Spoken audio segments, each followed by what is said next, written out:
네, AWCA와 함께하는 여름 건강 프로젝트 행복 초대석에 임경아 의학 영양학 박사님 모셨습니다. 안녕하세요, 박사님. 안녕하세요. 반갑습니다. 네, 박사님과 이 시간을 하면서 정말 여름을 건강하게 보내는 것 같아요.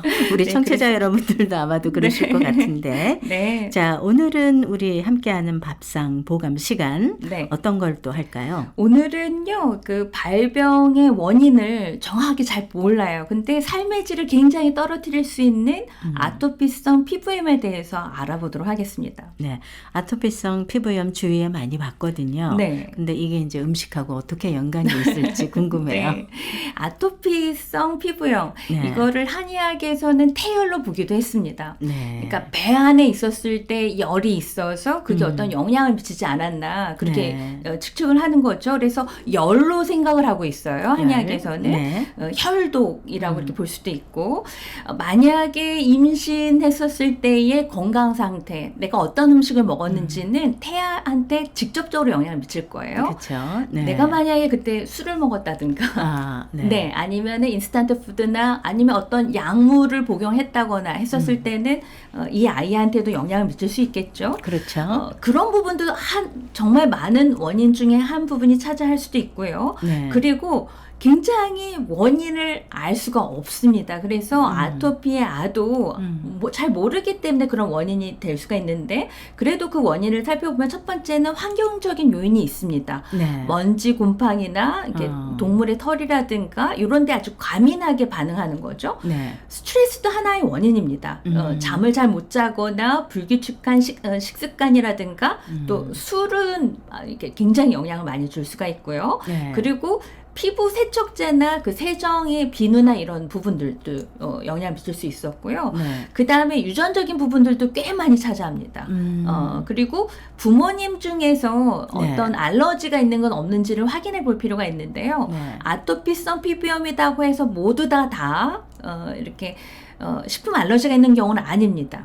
그래서 이런 경우에는 특별히 뭐 식품을 제한하거나 그럴 필요는 없겠지만은 만약에 아빠가 수박에 대한 알러지가 있다. 엄마가 만약에 사과나 뭐 우유에 대한 알러지가 있다. 이런 경우는 그 부분을 돌 전에 미리 이렇게 그런 거에 노출이 되거나 하면은 과민하게 반응해서 이게 평생 이게 지속될 수가 있어요. 그래서 네. 이유식서부터 아주 철저하게 해야 되는 건데요. 네. 이런 유전적인 부분, 이 부분은 어떻게 보면은 면역 글로불린 E의 이제 네. 과민 반응이라고 할 수 있겠습니다. 네. 그런가 하면은 이제 다른 아이보다 유난히 좀 이렇게 일찍 태어났거나 네. 아니면은 감기를 오래 이렇게 달고 살거나 네. 아니면은 이 계절적인 그런 요인 뭐 이렇게 봄에 알러지라든가 이런 유난하게 이렇게 면역이 떨어져 있는 경우가 있어요. 네. 그리고 또 피부 장벽이 다른 친구들에 비해서 이렇게 좀 약하거나 그런 경우가 있습니다. 이럴 때에는 아토피성 피부의 발생 요인이 훨씬 더 높습니다. 그렇군요. 자, 그러면 아토피가 있는 아이들, 네. 있는 부모님들의 고민이 크잖아요. 그렇습니다. 그러니까 어떤 걸 먹여야 되는 거예요? 네, 일단은 이 아이의 네. 그 피부, 그러니까 어떤 음식을 먹었을 때 알러지 반응이 있는지 없는지를 알아보는 게 너무나 중요합니다. 그래서 네. 이 아이가 뭘 먹었는데 입술이 이렇게 부어오른다거나 이렇게 빨갛게 나거나 근데 그걸 만진 손에도 이렇게 빨갛게 부어오를 수가 있어요. 네. 그런 경우는 이제 알러젠이라고 했죠. 이게 반응이 있는 거, 알레르기의 그 반응이 있는 음식에 대해서는요. 처음부터 끝까지 다 차단하는 게 원칙입니다.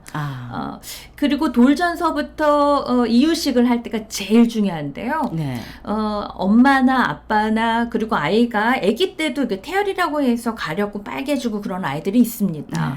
이런 경우에는 굉장히 이유식을 늦게 시작하는 게 좋아요. 그리고 이렇게 알레르기를 일으킬 수 있는 그런 원인이 될 만한 음식들은 가능하면 돌 이후에 먹이는 게 좋겠고요. 네. 근데 이제 우리 아이가 크다 했었을 때는 뭐 이런 항원 항체 반응을 조사해서 뭐 알 수 있는 경우도 있지만 이 엄마의 메모가 너무나 중요해요. 어떤 음식을 먹었을 때 이 아이가 뭐 두드레기처럼 또 아니면 더 많이 긁는다거나 그런 것들은 이제 차단을 해야 되는데 네. 대부분의 아토피성 피부염이 있는 아이들은 성장률이 매우 떨어집니다. 그 이유는 대부분 예를 들어서 우유에 대해서 내가 이제 알레르기에 있다. 그런 경우는 우유뿐만이 아니라 우유가 들어간 유제품, 뭐 빵이라든가 굉장히 많은 음식을 제한을 해야 되잖아요. 네. 그러다 보면 이것저것 먹을 수 있는 게 제한이 됩니다. 그래서 성장이 떨어져 있는 경우가 많고 또 이렇게 편안하게 자야 되는데 아이가 막 긁어요. 예, 여기도 긁고 그러다 보니까 아이가 예민해서 잠도 못 자고 해서 성장이 떨어지는 경우가 많이 있거든요. 네. 그래서 이럴 때는 이제 일단 차단하는 식이요법. 그런데 이거를 빼먹는 대신에 네. 거기에 똑같은 상응하는 그 똑같은 그 영양소가 들어있는 음식을 대체해줘야 되거든요. 네. 그래서 내가 우유는 안 되지만 두유는 괜찮을 수도 있고요. 네.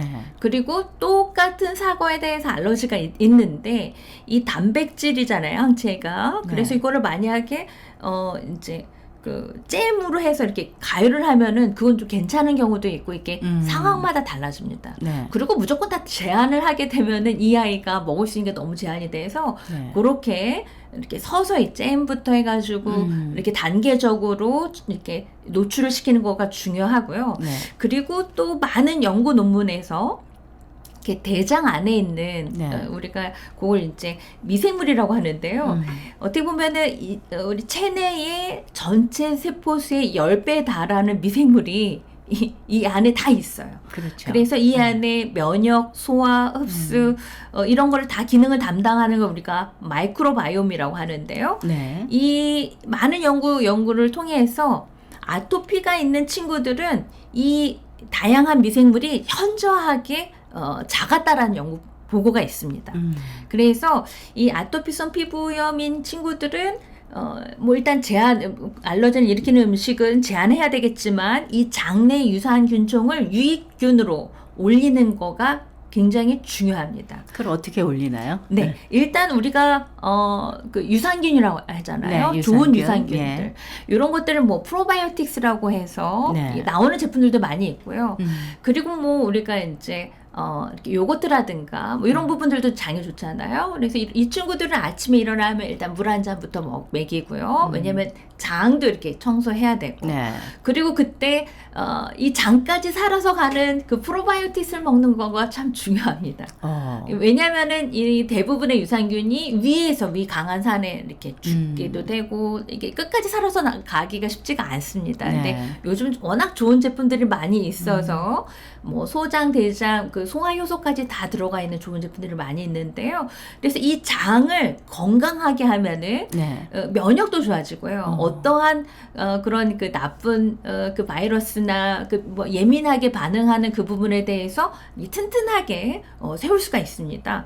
그래서 그 부분에 대해서는 이제 유산균이라든가 아니면 요거트나 이런 부분들도요. 이게 먹는 게 되게 중요한데요.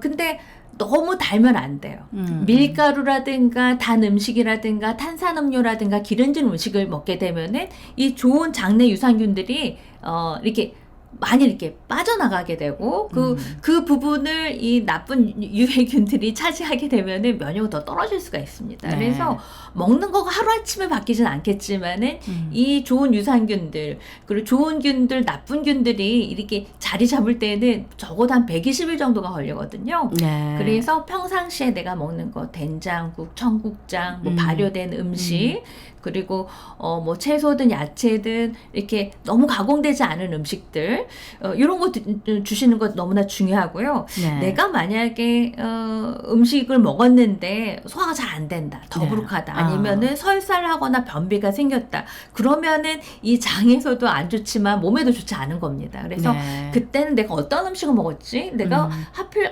이런 음식을 사 먹거나 외식을 했었을 때 더 더부룩하다. 그런 게 이제 알 수가 있습니다. 그래서 그런 음식들은 피해 주시고, 이제 생활 패턴도요. 네. 가능하면 한꺼번에 뭐 이렇게 드시는 것보다는 이 장내 균형이나 이런 부분들을 정기적으로 균형된 식생활을 영양소가 들어간 음식을 드시는 게 중요하겠습니다. 그 아이들 음식을 이제 먹거리를 그러니까 아이들이 이렇게 아토피가 있으면 유기농만 먹여야 된다 하는 이런 얘기도 많이 있잖아요. 너무 중요한 질문을 해주셨어요. 네. 사실 저도 그 부분이 늘 의심스러웠거든요. 네. 그랬는데 뭐 이런 항염 작용이라든가 장내 좋은 그런 부분들에서 또 어떤 부분들은 이게 암에도 좋다더라 이렇게 굉장히 많은 그런 의견들이 주시는데요. 여기에 뭐 특별히 뭐 이렇게 그 항산화가 올라가더라 그런 논문은 별로 없습니다. 그래서 그래요? 그냥 계절에 나는 계절의 음식들을 네. 깨끗하게 잘 씻어서 네. 이렇게 주시는 게 중요하겠고요. 조리법도 너무나 중요합니다. 그래서 이 장 건강에도 좋을 수 있으려면은 너무 생으로 드시는 것보다는 약간 데치거나 볶거나 뭐 기름에 잘 녹는 그런 지용성 비타민은 뭐 당근이라든가 뭐 파프리카라든가 뭐 네. 이런 부분들은 그렇게 드실 수도 있고요. 그리고 이제 너무 녹즙을 먹으면은 배탈 나는 경우도 있고 막 그러거든요. 그런 경우는 섬유질을 조금 더 부드러운 형태로 네. 해서 드시면 좋을 것 같습니다. 사실 아토피성 이 피부염을 갖고 있는 네. 뭐 자녀가 있으신 분들은 네. 사실 이제 그거 음식을 늘 만들어주는 부모님이 네. 조금 전에 말씀하신 것처럼 네. 메모를 하셔서 네. 이 아이가 먹었을 때 문제 나는 거 이런 거를 다 기록하셨다가 네. 좀 하시는 게 더 낫겠죠. 아무래도. 네, 어제도 그 애기 엄마가 오셨는데 네. 너무 감동을 많이 받았어요. 6개월 때서부터 이 아이가 뭘 먹었고 그 다음에 그 정석으로 이유식을 진행을 하고 그 네. 소아과 의사가 알려준 대로 지금 한 2돌이 지났는데 성장 퍼센타일을 보니까 거의 뭐 80%일 너무 잘 자랐어요. 네. 지금도 메모를 하고 있고 뭐 데이터베이스처럼 이렇게 하고 있고 너무나 그런 부분들도 중요하고요. 그 다음에 먹는 것도 중요하지만 생활 환경에서 도와줘야 할 부분들이 있습니다. 네. 그 첫 번째가 목욕인데요. 이 아토피성 피부염인 친구들은 굉장히 건조하고 그다음 피부 장벽이 굉장히 얇습니다. 그래서 우리가 통목욕을 너무나 뜨거운 물도 해도 이게 건조해지기 쉽기 때문에 미지근한 물로 15분 이내로 네. 그리고 물기를 다 닦기 전에 3초 보습이라고 해서요. 물기가 약간 있었을 때 로션 바르고 그 다음에 접히는 부분 뭐 팔이라든가 네. 목이라든가 뭐 사타구니라든가 뭐 이렇게 발목 부분이라든가 이런 데는 훨씬 더 건조할 수가 있기 때문에 그럴 때는 크림도 덧발라주고 오일까지도 완벽하게 장벽을 만들어주는 거 중요하고요. 네. 옷도 중요합니다. 옷도 가능하면 예쁘고 이런 것도 좋지만 100% 순면으로 되고 그리고 화학 섬유라든가 너무 그런 세제를 많이 쓰지 않는 그런 것도 중요하겠습니다. 네. 자, 오늘 아토피성 피부염에 대해서 알아봤는데 여러분들께 좀 도움이 됐으리라 생각이 되는데 네. 잘 들으시고 또 이거를 본인의 상황에 맞춰서 한번 해보시는 거 중요할 것 같습니다. 네, 오늘은 아토피성 피부염에 대해서 함께 했습니다. 감사합니다. 감사합니다.